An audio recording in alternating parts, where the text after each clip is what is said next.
coming out. Here's President Reagan. John Hinckley Jr. very nearly killed a president. Now he wants to be the guy next door. Neighbors in Williamsburg cringe at that thought, and tonight, the very first time we broadcast their voices and their worries. Tonight on Your Side's David Culver has investigated the story for months. And David, you went to the heart of the issue. We sure did, Tom and Alvito. We went to D.C. It's there where hearings are underway to determine Hinckley's future right here in Hampton Roads. Really, he could be sitting next to you in the booth while you're eating at a restaurant with your family. He could be in front of you in the checkout line at a store, and you may not even recognize him. But for much of the year, John Hinckley Jr. is doing just that right here in Hampton Roads. Now, he wants more free time. Eventually, he wants Williamsburg to be his home. One judge could make that happen.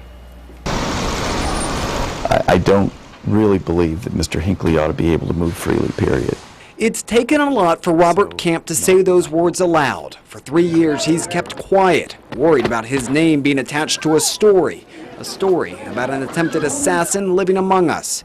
You see, Robert lives behind the gates of King's Mill in Williamsburg. A few houses over, in this home, lives an 86-year-old woman who neighbors say keeps to herself. Her son, John Hinckley Jr., an unwelcomed visitor. Robert's come face to face with Hinckley several times. In every instance, he was walking the street in our community. Alone? Alone.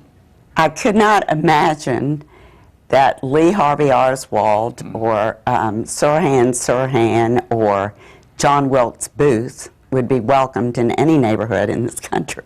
My fellow Americans. Hinckley did not kill Reagan, but came close. Pam Michael also lives in Kings Mill. She and Robert didn't know each other before our interview. She shared his reluctance to speak in public about their fears. But keeping silent scares them even more. I don't think anybody knows what he is capable of if he's not on medication. Hinckley's visits to Williamsburg started as supervised short trips in 2006. Since then, more free time. Today, he's allowed 12 10-night visits a year. His family is supposed to supervise him. The exception, his daily walks around Kings Mill and 2 3-hour outings each visit. Well, I don't think most people have any idea that he's been traveling all around Williamsburg. Hinckley's mother chauffeurs him to the movies and the Walls Alive home fashion store in Newtown, the PetSmart off Monticello Avenue. He keeps to a routine, eating at this bonefish on the 9th night of almost every 10-day visit. Secret Service agents keep close, trailing the attempted assassin on and off during his Williamsburg outings. Their reports chilling. Agents claim Hinckley walked into this Barnes & Noble, headed to a history section. He became momentarily fixated on a shelf containing assassination books. The special agent testified in court. It gave him goosebumps. The book Rawhide Down, also on a shelf Hinckley focused in on, according to agents' testimony. It details the accounts of Reagan's assassination attempt. The book's author, Del Wilbur. When I went into the book writing process, I thought, John Hinckley, a man who almost changed history. But when I was done, I realized he fundamentally did change history, because he had changed Ronald Reagan. Despite the years, this scene still terrifying to watch. The attempt on the president's life, Hinckley's twisted way of winning over the affection of a young actress. A jury found him not guilty by reason of insanity. It was in this spot where John Hinckley Jr. opened fire on President Reagan and 3 others. Today, it's really business as usual at the Washington Hilton more than 3 decades after that shooting. But in the D.C. courthouse a few miles from where we are, there's a heated debate over Hinckley's future.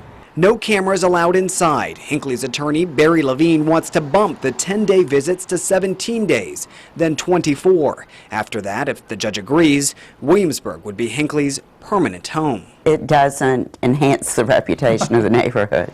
This D.C. hospital has been Hinckley's home for the past 30 years. His treatment team here is convinced Hinckley is ready. The hospital wants him to be able to drive on his own, be more independent. In fact, he already has a driver's license.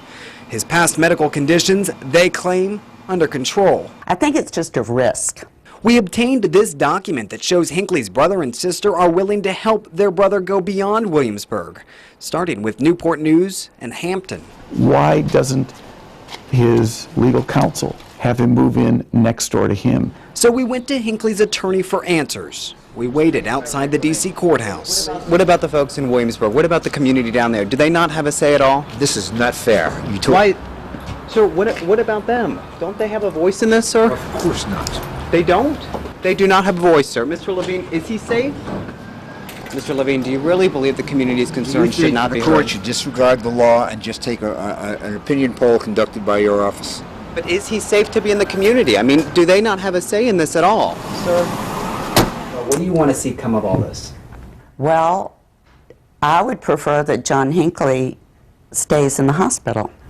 Do you think that's going to happen? I don't know. Here's what we do know. One judge is going to have the ultimate say on Hinckley's request for more time. Those hearings still underway up in D.C. In fact, one just wrapped up a short time ago. Alvita, Tom, this story far from over. We, though, are going to stay on top of this. Definitely will. All right, thanks. Fascinating. Thanks, guys. Well, we've set you up with some fascinating material on wavy.com. You can find the Secret Service surveillance reports, an interactive timeline of events, and archive video from that 1981 NBC News special report. Just click on this story.